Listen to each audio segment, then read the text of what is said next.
Hello good morning students મિત્રો આપણે last lecture પ્રક્ષિપ્ત ગતિનું first part પૂર્ણ કરેલો છે ધેટ મીન્સ કે આપણે પ્રક્ષિપ્ત ગતિને લગતા બે ક્વેશ્ચન પૂર્ણ કરેલા છે હું એવી આશા રાખું છું કે આ બંને ક્વેશ્ચન દરેક વિદ્યાર્થીઓએ સારી રીતે મોઢે તૈયાર કરીને અલગથી નોટબુકમાં લખેલા હશે મિત્રો ખાસ રિક્વેસ્ટ એ છે કે આજનો વિડિયો લેક્ચર સ્ટાર્ટ કરતા પહેલા દરેક વિદ્યાર્થીએ ગયા લેક્ચરમાં જે બે ક્વેશ્ચન તમે અલગથી મોઢે નોટબુકમાં તૈયાર કરીને લખેલા છે આ બંને ક્વેશ્ચનમાં આવતા દરેક સૂત્રો અલગથી નોંધ કરીને તૈયાર રાખો કારણ કે એ દરેક સૂત્રો ઉપર જ ડિપેન્ડ કરે છે આજનો વિડિયો લેક્ચર ઠીક છે તો આપણે સ્ટાર્ટ કરીએ છીએ આજનો પ્રક્ષિપ્ત ગતિનો પાર્ટ 2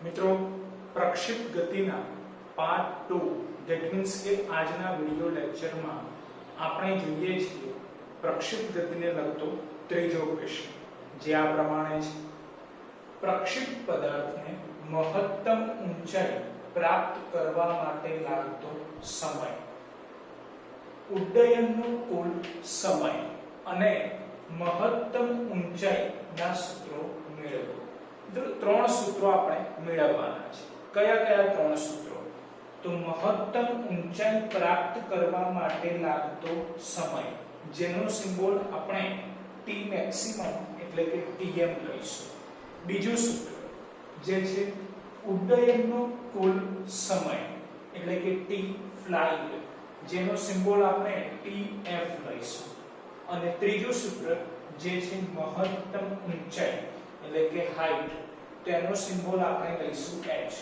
તો મિત્રો આપણે આ ત્રણેય સૂત્રો મેળવવાના છે જેના માટે આપણે લાસ્ટ પ્રક્ષિપ્ત ગતિના પહેલા બે ક્વેશ્ચન માટે જે આકૃતિ ધ્યાનમાં લીધી હતી એ જ આકૃતિ આપણે ધ્યાનમાં લઈએ છીએ જો તો આકૃતિમાં આ છે x અક્ષ અને આ છે y અક્ષ આ xy સમતલમાં આપણે એવું ધ્યાનમાં લઈએ છીએ કે કોઈ એક પદાર્થને આપણે x અક્ષ સાથે એટલે કે સમક્ષિતિજ સાથે θ0 ખૂણે બને તે રીતે v0 જેટલા વેગથી ફેંકીએ છીએ એટલે કે પ્રક્ષિપ્ત કરીએ છીએ પરિણામે પદાર્થ આ રેડ કલરનો જે ગતિમાર્ગ દર્શાવેલો છે એ ગતિમાર્ગે ગતિ કરે છે બરાબર મિત્રો આપણે લાસ્ટ લેક્ચરમાં જોયું હતું આ જ પ્રમાણેની આકૃતિ જેમાં આપણે ચર્ચા કરી હતી કે પદાર્થ આ પ્રમાણે ગતિમાર્ગ કરે છે તો આ ગતિમાર્ગને પરવલય આકાર કહે છે કારણ કે પરવલય આકારનું સૂત્ર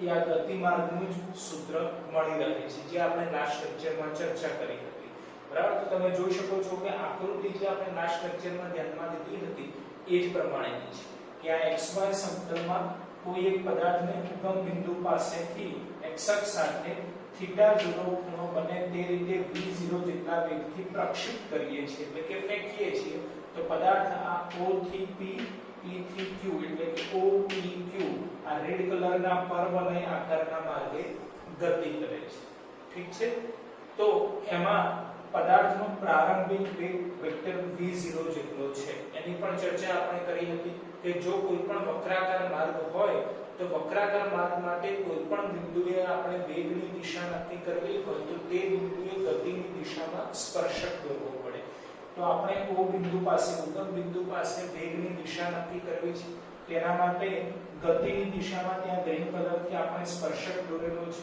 જેના આધારે આપણે ઉગમ બિંદુ પાસે વેગની દિશા નક્કી કરી શકીએ છીએ બરાબર છે એટલે આકૃતિ જે લાસ્ટ ક્વેશ્ચનમાં આપણે પ્રક્ષિપ્ત ગતિના પાર્ટ 1 માં ધ્યાનમાં લીધી હતી એ જ આકૃતિ છે બરાબર હવે આ આકૃતિના આધારે અને આપણે લાસ્ટ લેક્ચરમાં જે બે ક્વેશ્ચન પૂર્ણ કરેલા છે પ્રક્ષિપ્ત ગતિ પાર્ટ 1 ના જે બે ક્વેશ્ચન પૂર્ણ કરેલા છે આ બંને ક્વેશ્ચનના દરેક સૂત્રોના આધારે આપણે ત્રણ સૂત્રો મેળવવાના છે જોઈએ છે પહેલું સૂત્ર જે છે મહત્તમ ઊંચાઈ પ્રાપ્ત કરવા માટે લાગતો સમય જેનો સિમ્બોલ આપણે લઈશું tm એટલે કે t મેક્સિમમ તો હવે મહત્તમ ઊંચાઈ ક્યાં મળે છે એ આપણે ધ્યાનમાં લઈએ તો ગતિમાર્ગ આ પ્રમાણે છે o થી p p થી q એટલે કે o p OPQ OPQ માર્ગ તમે ધ્યાનથી જુઓ તો તમને ખ્યાલ આવશે કે P બિંદુ એવું છે કે જ્યાં પદાર્થ મહત્તમ હાઈટ પ્રાપ્ત કરે છે, મહત્તમ ઊંચાઈ પ્રાપ્ત કરે છે. તો આપણે નક્કી કરવાનું છે કે પદાર્થ O બિંદુએથી ગતિની શરૂઆત કરે છે અને P બિંદુએ મહત્તમ ઊંચાઈ પ્રાપ્ત કરે છે. તો પદાર્થને O થી P સુધી પહોંચવા માટે કેટલો સમય લાગે છે એ આપણે નક્કી કરવાનું છે. એટલે કે મહત્તમ ઊંચાઈ પ્રાપ્ત કરવા માટે લાગતો સમય, O થી P સુધી પહોંચવા માટે લાગતો સમય અત્યારે આપણે શોધવાનો છે. તો મિત્રો આપણે કીધું એ પ્રમાણે કે P બિંદુ કેવું છે, મહત્તમ ઊંચાઈ ઉપર છે. તો મિત્રો ત્રીજા ચેપ્ટરમાં આપણે ભણી ગયા કે જ્યારે પદાર્થ મહત્તમ ઊંચાઈએ પહોંચે છે, જો પદાર્થને આપણે આ રીતે આમ ઉપરની તરફ ફેંકીએ તો પદાર્થ અમુક હાઈટ પ્રાપ્ત કરીને યુ-ટર્ન મારીને નીચેની તરફ આવશે, રાઈટ? તો પદાર્થ જ્યારે યુ-ટર્ન મારીને નીચે આવે છે ત્યારે મહત્તમ ઊંચાઈ પ્રાપ્ત કરે છે. તો આપણે ભણી ગયેલા છે ત્રીજા ચેપ્ટરમાં કે મહત્તમ ઊંચાઈએ પદાર્થ ક્ષણિક વાર માટે સ્થિર થઈ જાય છે. કેવો થાય છે? સ્થિર થાય છે. બોલો, તો પદાર્થ સ્થિર હોય તો તેનો વેગ કેવો હોય? શૂન્ય હોય, રાઈટ? આ યાદ રાખવાનું છે. પરંતુ આપણને ખ્યાલ છે કે વેગના બે ઘટકો છે, x ઘટક અને y ઘટક. તેમાંથી કયો ઘટક શૂન્ય થશે? તો મિત્રો આપણે લાસ્ટ લેક્ચરમાં પ્રક્ષિપ્ત ગતિની વ્યાખ્યા ભણી ગયા હતા, જેમાં આપણે વ્યાખ્યામાં ધ્યાનમાં લીધું હતું કે સંપૂર્ણ પ્રક્ષિપ્ત ગતિ દરમિયાન પદાર્થનો સમક્ષિતિજ દિશામાંનો વેગ અચળ રહે છે. સમક્ષિતિજ ધેટ મીન્સ કે x દિશામાંનો વેગ કેવો હોય છે? અચળ રહે છે. આ યાદ રાખવાનું. સંપૂર્ણ પ્રક્ષિપ્ત ગતિ દરમિયાન પદાર્થનો x દિશામાં ધેટ મીન્સ કે સમક્ષિતિજ દિશામાંનો વેગ અચળ રહે છે. તો પછી બદલાય છે કયો વેગ? તો y દિશામાંનો, એટલે કે ઉર્ધ્વ દિશામાં. તો સિમ્પલ છે કે અત્યારે કયો વેગ શૂન્ય થશે? તો ઉર્ધ્વ દિશામાંનો, ધેટ મીન્સ કે y દિશામાંનો વેગ શૂન્ય થશે, કારણ કે પદાર્થ મહત્તમ ઊંચાઈએ ક્ષણિક વાર માટે સ્થિર થાય છે. એટલે મહત્તમ ઊંચાઈએ y અક્ષની ડિરેક્શનમાં છે, ધેટ મીન્સ કે y દિશામાંનો, ઉર્ધ્વ દિશામાંનો વેગ શૂન્ય થશે, જે આ સૂત્ર મેળવવા માટેની ખાસ કન્ડિશન પણ હશે. બરાબર છે? તેના આધારે આપણે લખી દઈએ છીએ y 0. બરાબર? અને સમય t ની જગ્યાએ t maximum tm સિમ્બોલ ધ્યાનમાં લઈ લઈએ.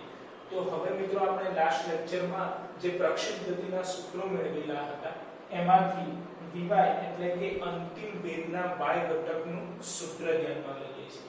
અંતિમ વેગ v એનો y ઘટક એટલે કે vy એનું સૂત્ર ધ્યાનમાં લઈએ, જે આ પ્રમાણે હતું v0 sin θ 0 gt. બરાબર? તો આમાં બે ચેન્જ કરવાના છે. કયા બે ચેન્જ? તો કે જ્યાં vy દેખાય ત્યાં શું લખવાનું? 0 લખવાનું, અને જ્યાં t દેખાય ત્યાં શું લખવાનું? tm લખવાનું. બરાબર? તો vy ની જગ્યાએ 0 લખી દઈએ equal to v0 sin θ 0 as it is minus gt. t ની જગ્યાએ શું લખશું? tm. તો મિત્રો આપણે tm શોધવાના છે. તો tm ને શોધવા માટે આપણે માઈનસ gtm ને સામેની તરફ લઈ જઈએ, એટલે gtm એ ડાબી તરફ લઈ જઈએ છીએ. બરાબર? તો સમીકરણ આ પ્રમાણે મળશે gtm v0 sin θ 0. અને જો આમાંથી tm ને કરતા બનાવો તો g છેદમાં આવી જાય, તો t maximum એટલે કે tm નું આપણને સૂત્ર મળી જશે, જે આ પ્રમાણે છે v0 sin θ 0 g. બરાબર? તો પદાર્થ મહત્તમ ઊંચાઈ પ્રાપ્ત કરવા માટે કેટલો સમય લે છે? તો t maximum જેટલો, જેને દર્શાવતું સૂત્ર v0 sin θ 0 g થશે. બરાબર છે મિત્રો? હવે આપણે બીજું સૂત્ર ધ્યાનમાં લઈએ, જે આ પ્રમાણે છે ઉડ્ડયનનો કુલ સમય, જેનો સિમ્બોલ આપણે લઈશું tf. તો હવે સૌપ્રથમ આપણે એ સમજી લઈએ કે ઉડ્ડયન કોને કરી શકાય. બરાબર છે? તો મિત્રો આપણે આકૃતિ દ્વારા સમજીએ છીએ કે O બિંદુ પાસેથી આપણે પદાર્થને ફેંકીએ છીએ, એટલે કે O બિંદુને તમારે જમીન ગણવાની છે. આ x અક્ષ, આ x અક્ષ સમક્ષિતિજ જે છે એ ગ્રાઉન્ડ છે એવું તમારે સમજવાનું છે. તો O બિંદુથી કોઈ વ્યક્તિ પદાર્થને પ્રક્ષિપ્ત કરે છે, તો પદાર્થ આ પ્રમાણે O થી P, P થી Q માર્ગે ગતિ કરે છે. તો પદાર્થ Q બિંદુએ પહોંચે છે, ધેટ મીન્સ કે પાછો ગ્રાઉન્ડ ઉપર પહોંચી જાય છે. બરાબર? તો ઉડ્ડયન કોને કહેવાશે? તો O થી Q આ જે છે એ એ દરમિયાન પદાર્થ હવામાં રહે છે તો એને કહેવાશે ઉડ્ડયન. તો આપણે એ નક્કી કરવાનું છે કે પદાર્થ કેટલા સમય પૂરતો હવામાં રહે છે. તો પદાર્થ કેટલા સમય પૂરતો હવામાં રહે છે તો O થી Q સુધી પહોંચવા માટે પદાર્થને જેટલો સમય લાગે એ સમય દરમિયાન પદાર્થ હવામાં રહે છે તેવું આપણે કહી શકીએ.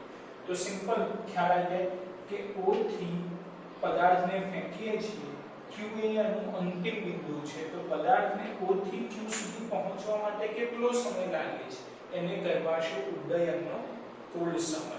બરાબર મિત્રો, શોર્ટકટ આપણે ધ્યાનમાં લઈએ તો ખ્યાલ આવશે કે O થી P અને P થી Q આ બંને કેવા દેખાય છે. આકૃતિ તમે ધ્યાનથી જુઓ તો ખ્યાલ આવશે કે O થી P જે પ્રમાણે છે એ જ પ્રમાણે P થી Q છે.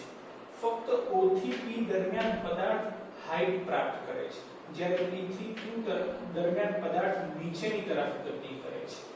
બાકી બંને માટે સમય કેવો હોય? એક સમાન હોય. કેમ એક સમાન હોય? કારણ કે P બિંદુ કેવું છે? મહત્તમ ઊંચાઈ ઉપર છે.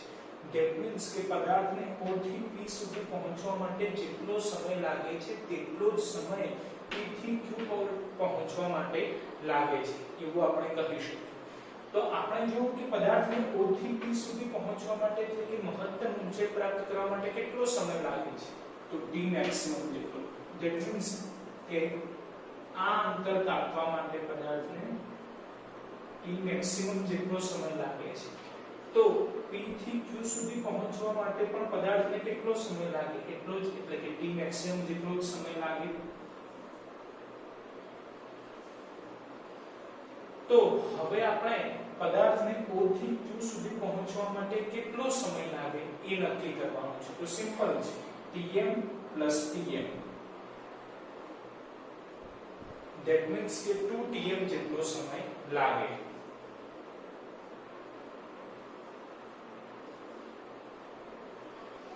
Tm જેટલો સમય લાગે.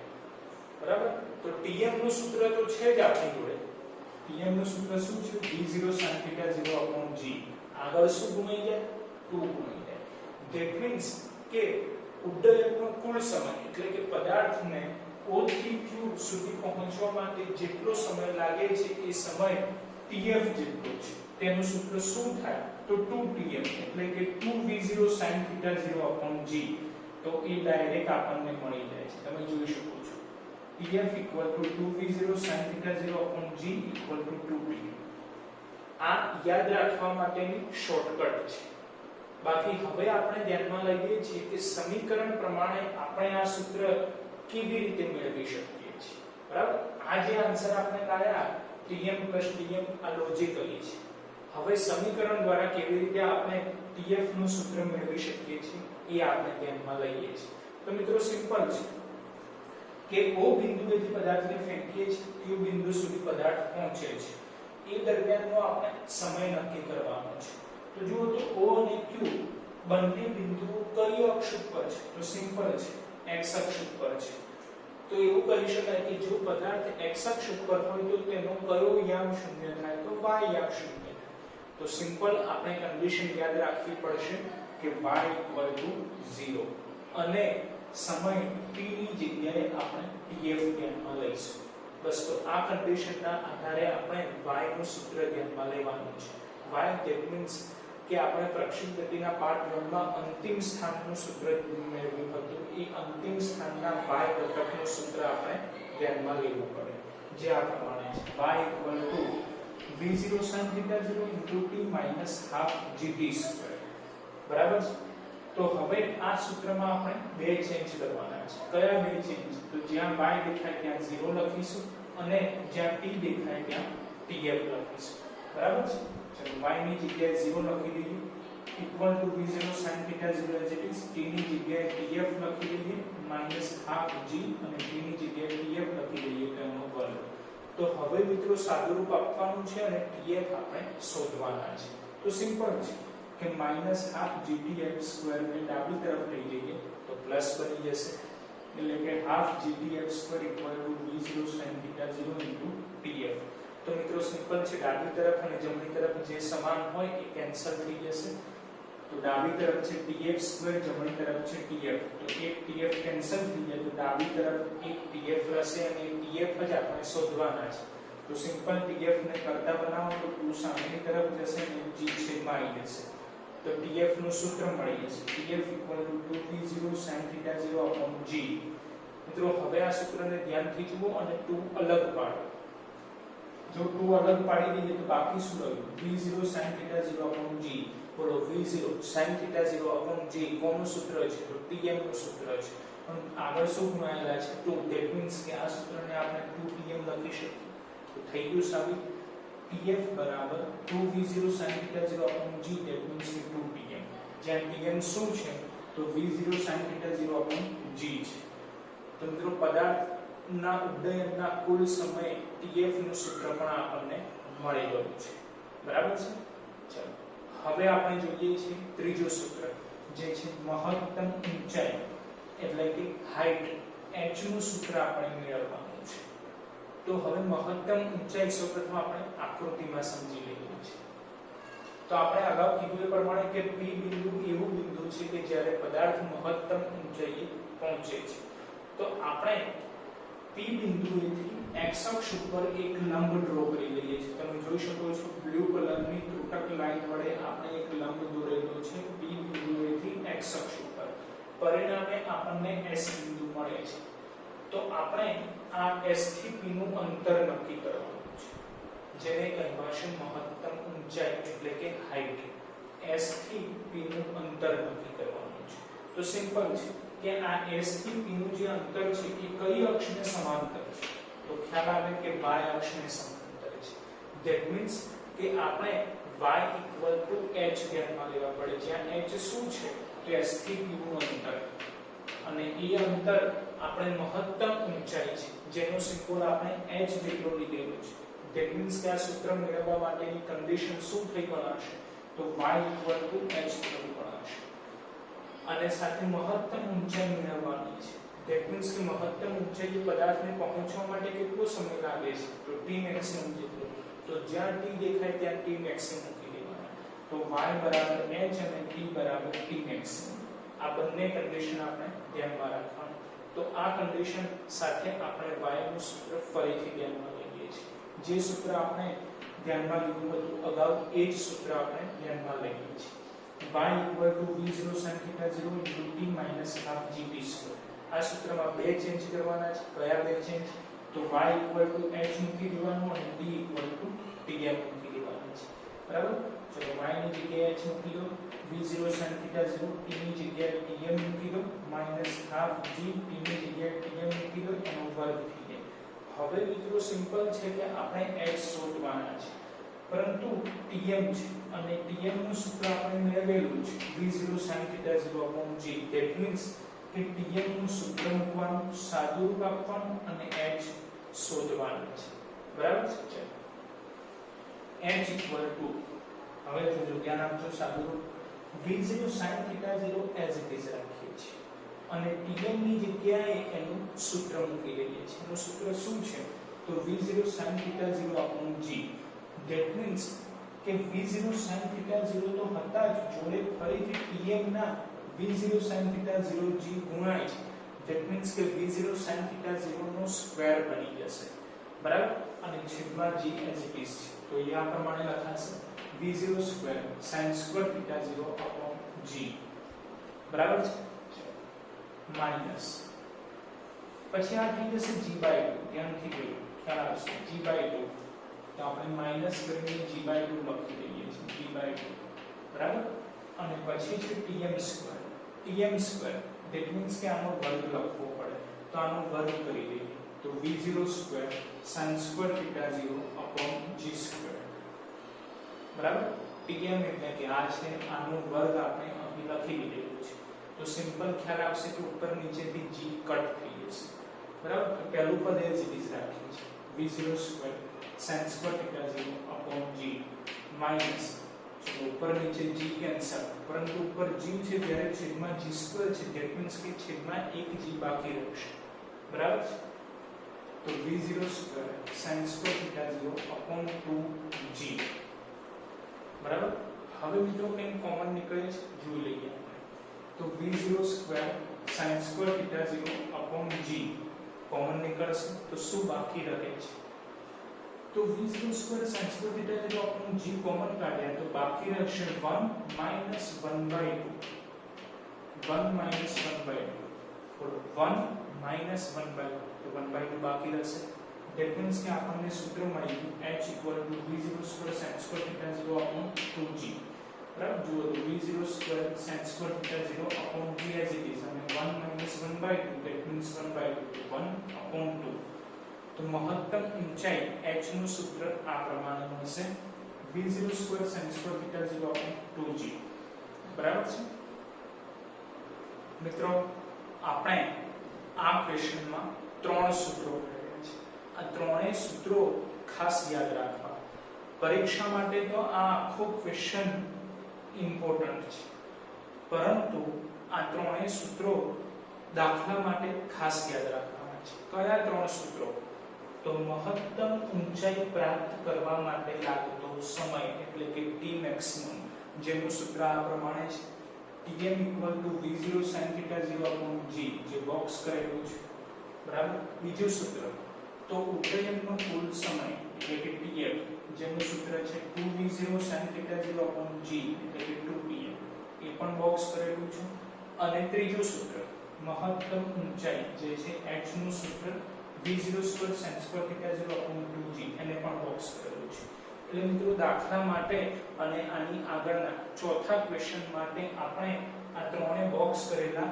સૂત્રો ડાયરેક્ટ યાદ રાખવા પડશે અને પરીક્ષા માટે આપણે થિયરી સ્વરૂપે પણ આ ત્રણેય સૂત્રો કેવી રીતે મેળવેલા છે એના માટે આખો ક્વેશ્ચન પણ અલગથી નોટબુકમાં તૈયાર કરીને મોઢે લખવો પડશે બરાબર છે મિત્રો હવે આપણે ધ્યાનમાં લઈએ છીએ પ્રક્ષિપ્ત ગતિને લગતો ચોથો ક્વેશ્ચન જે આપણો પ્રક્ષિપ્ત ગતિની થિયરીનો લાસ્ટ ક્વેશ્ચન છે જે આ પ્રમાણે છે કે પ્રક્ષિપ્ત પદાર્થ પ્રાપ્ત કરેલ અવધિનું સૂત્ર મેળવી મહત્તમ અવધિનું સૂત્ર મેળવો બે સૂત્રો આપણે મેળવવાના છે પહેલા અવધિનું સૂત્ર મેળવવાનું છે જેનો સિમ્બોલ આપણે કેપિટલ R લઈશું ત્યારબાદ મહત્તમ અવધિનું સૂત્ર મેળવવાનું છે જેનો સિમ્બોલ આપણે R maximum એટલે RM લઈશું બરાબર મિત્રો અવધિ એટલે કે રેન્જ ધેટ મીન્સ કે વિસ્તાર આપણે નક્કી કરવાનો છે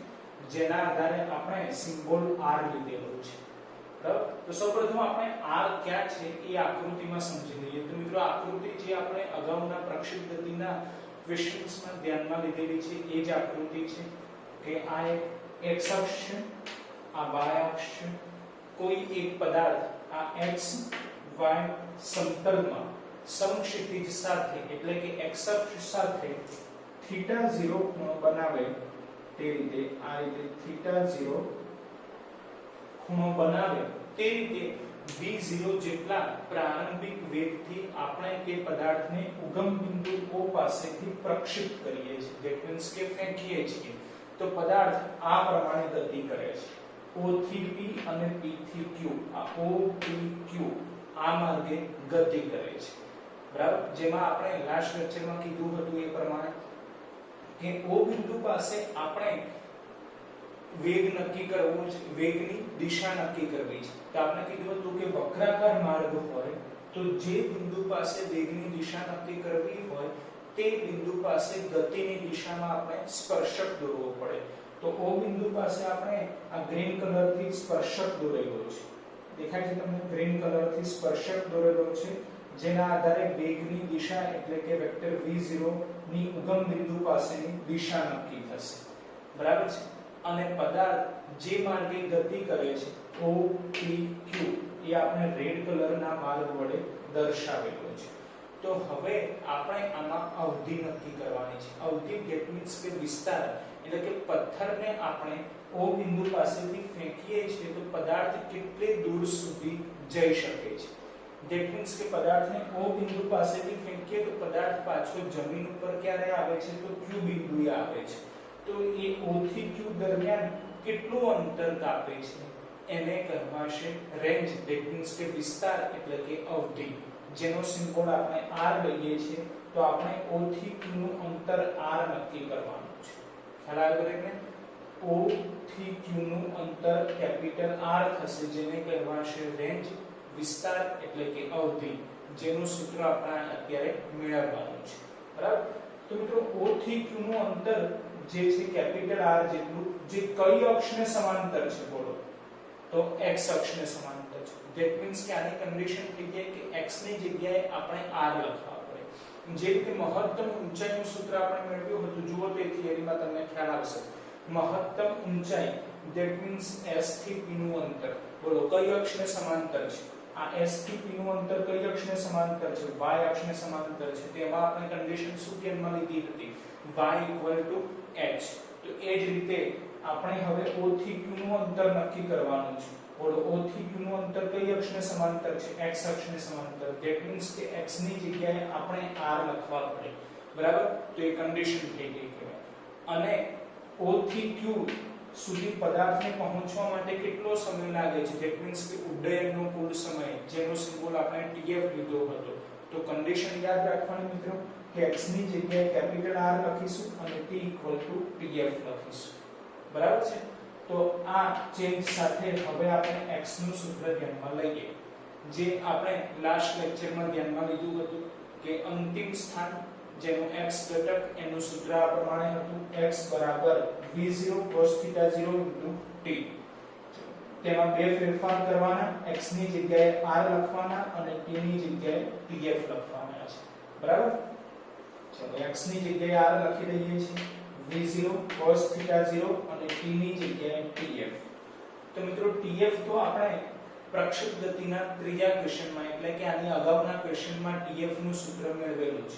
જે 2tm જેટલું છે એટલે કે 2v0 sin θ0 g જેટલું છે બાકીના બધા જ પદ આપણે as it is રાખીએ છીએ જેમ કે equal to v0 as it is cos θ0 as it is tf ની જગ્યાએ આપણે એનું સૂત્ર લખી દઈએ 2v0 sin θ0 g બરાબર તો હવે આપણે r નું સૂત્ર મેળવવાનું છે તો ડાબી બાજુ r as it is છે r equal to હવે આમાંથી આપણે v0 v0 બોલો v0 v0 સ્ક્વેર થઈ જશે અને છેદમાં g as it is તો v0 સ્ક્વેર g બાકી શું રહ્યું તો 2 sin θ0 cos θ0 તો 2 sin θ0 cos θ0 હવે મિત્રો યાદ રાખવાનું છે કે આ 2 sin θ cos θ એ sin 2 θ નું સૂત્ર છે sin 2 θ equal to 2 sin θ cos θ બરાબર જે આ પ્રમાણે આપણે લખીએ છીએ કે જ્યાં 2 sin θ0 cos θ0 equal to sin 2 θ0 આ સૂત્ર આપણે યાદ રાખવું પડશે બરાબર 2 sin θ0 cos θ0 equal to sin 2 θ0 તો એનો મીનિંગ એવો થયો કે જ્યાં આ સૂત્ર દેખાય ત્યાં આપણે શું લખી શકીએ sin 2 θ0 લખી શકીએ તો એના આધારે અવધિ r નું સૂત્ર મળ્યું v0 square upon g as it is v0 square upon g અને આ બ્રેકેટ ની જગ્યાએ સૂત્ર એનું sin 2 θ0 આપણે લખી દીધું છે બરાબર તો અવધિ r નું સૂત્ર આપણને મળી ગયું v0 square sin 2 θ0 upon g જે અવધિનું સૂત્ર છે હવે બીજું સૂત્ર મેળવવાનું છે મહત્તમ અવધિ જેનો સિમ્બોલ આપણે r maximum એટલે કે rm લઈશું તો પદાર્થ મહત્તમ અંતર ક્યારે કાપે છે અને મહત્તમ અંતર કાપે છે ત્યારે તેનું સૂત્ર કેટલું હોય છે એ આપણે નક્કી કરવાનું છે તેના માટે મિત્રો આપણે મહત્તમ અવધિની શરત યાદ રાખવી પડે કે sin 2 θ0 અવધિનું આ જે સૂત્ર છે એમાં sin 2 θ0 ની વેલ્યુ જો 1 થઈ જાય sin 2 θ0 ની વેલ્યુ જો 1 થઈ જાય તો આ જે અવધિ મળે છે એ બની જશે મહત્તમ અવધિ આ કન્ડિશન ફક્ત યાદ રાખવી પડશે કે અવધિ એ મહત્તમ અવધિ ક્યારે બને છે તો જ્યારે sin 2 θ0 1 થાય ત્યારે અવધિ એ મહત્તમ અવધિ બની જાય છે બરાબર તો આ એની કન્ડિશન થઈ કે sin 2 θ0 1 તો sin 2 θ0 1 મૂકી દો તો બાકી શું રહેશે v0 square g અને ત્યારે અવધિ મહત્તમ અવધિ બની જશે ધેટ મીન્સ કે r ની જગ્યાએ rm સિમ્બોલ લખવો પડે તો r મેક્સિમમ એટલે મહત્તમ અવધિનું આપણને સૂત્ર મળ્યું v0 square g જે r મેક્સિમમ મહત્તમ અવધિનું સૂત્ર છે v02/g બરાબર। હવે ક્વેશ્ચન એ થાય કે જ્યારે મહત્તમ અવધિ મળે છે r મેક્સિમમ મળે છે ત્યારે θ0 એટલે કે પ્રક્ષિપ્ત કોણ, θ0 ને આપણે શું કહીશું પ્રક્ષિપ્ત કોણ। એ પ્રક્ષિપ્ત કોણ કેટલો હોવો જોઈએ, તો એ પ્રક્ષિપ્ત કોણ θ0 આપણે શોધવો છે। તેના માટે આપણે મહત્તમ અવધિની કન્ડિશન ધ્યાનમાં લઈએ છીએ sin 2θ0 1 એટલે અહીં sin 2θ0 1 તેમાંથી θ0 આપણે શોધવાના છે જે પ્રક્ષિપ્ત કોણ છે। તો 2θ0 ને કરતા બનાવો તો sin સામે જાય એટલે sin ઇન્વર્સ થઈ જશે। that means કે sin ઇન્વર્સ 1 તો 2θ0 બોલો sin ની કિંમત 1 કયા ખૂણા માટે મળે છે, sin ની કિંમત 1 90 ડિગ્રી માટે મળે છે। that means આપણે 90 ડિગ્રી લખી દીધા, પરંતુ આપણે θ0 શોધવાના છે તો 2 છેદમાં જાય તો 90/2 that means કે 45 ડિગ્રી એટલે પ્રક્ષિપ્ત કોણ θ0 45 ડિગ્રી મળે। that means કે આપણે જો પદાર્થને ઉગમ બિંદુ પાસેથી 45 ડિગ્રીના ખૂણે ફેંકીશું તો એ પદાર્થ x અક્ષ ઉપર મહત્તમ અંતર કાપશે બરાબર। એટલે મિત્રો શરૂઆતમાં આપણે પ્રક્ષિપ્ત ગતિનો લેક્ચર ફર્સ્ટ પાર્ટ ધ્યાનમાં લીધો લાસ્ટ લેક્ચર, ત્યારે આપણે કીધું હતું કે પ્રક્ષિપ્ત ગતિનું જો એક સિમ્પલ ઉદાહરણ આપવું હોય તો આપણે આ રીતે આપી શકીએ કે નદી કિનારે આપણે નાનપણમાં ઘણી વખત એવી રમત રમ્યા હોઈશું કે પથ્થરને આપણે આ પ્રમાણે આમ ફેંકીએ છીએ તો કેટલીક વખત આપણે એવી શરત લગાવી હશે કે કોનો પથ્થર વધારે પડતો દૂર જાય છે અથવા તો કોના પથ્થરમાં વધારે પડતી ટપ્પી પડે છે, આવી ઘણી બધી આપણે શરત લગાવેલી હોય તો મિત્રો યાદ રાખવાનું કે પથ્થર વધારે પડતું x અક્ષની દિશામાં એટલે કે આ સમક્ષિતિજ છે, આ સમક્ષિતિજ દિશામાં પદાર્થ વધારે પડતું અંતર ક્યારે કાપે, જ્યારે એ પથ્થરને આપણે 45 ડિગ્રીના ખૂણે પ્રક્ષિપ્ત કરેલો હોય। એટલે પ્રક્ષિપ્ત કોણ કેટલો હોવો જોઈએ, પ્રક્ષિપ્ત કોણ that means શું છે કે પદાર્થને આપણે જે રીતે ફેંકીએ છીએ ગતિમાર્ગ અને ગ્રાઉન્ડ એટલે કે સમક્ષિતિજ બંને વચ્ચેનો ખૂણો પ્રક્ષિપ્ત કોણ θ0 કેટલો હોવો જોઈએ 45 ડિગ્રી। જો 45 ડિગ્રી જેટલો હશે તો પદાર્થ સમક્ષિતિજ દિશામાં ગ્રાઉન્ડ ઉપર મહત્તમ અંતર કાપશે એટલે કે દૂર સુધી જઈ શકશે બરાબર છે, જે આ દર્શાવેલું છે બરાબર। તો મિત્રો આ બે સૂત્રો ખાસ ધ્યાનમાં રાખવાના છે।